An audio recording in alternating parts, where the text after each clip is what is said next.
এখন আমি করব খারকুল পাতা বাটা। কড়াইতে তেল দিয়েছি, তার মধ্যে রসুন দেব, শুকনো লঙ্কা দেব, দিয়ে ভাজবো। দেখো খারকুল পাতাগুলো আমি কেটে ধুয়ে রেখেছি। এর মধ্যে দেবো আলু জিরে,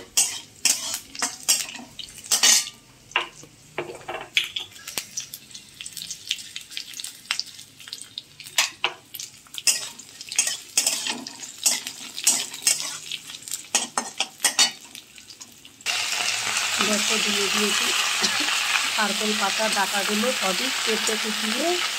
এবার এটা ভালো করে আমি ভাজবো। এর মধ্যে আমি পরিমাণ মতো লবণ দেবো আর একটু হলুদ দেবো।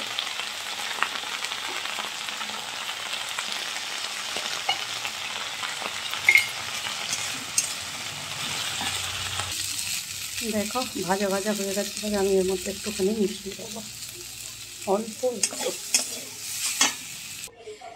এবারে এটাকে আমি মিক্সিতে ঢেলে নিয়েছি। এবারে এটাকে আমি পেস্ট করব।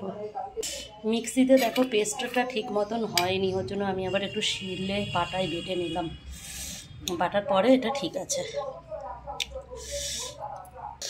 তৈরি হয়ে গেল। গরম ভাতে খেয়ে নেবে।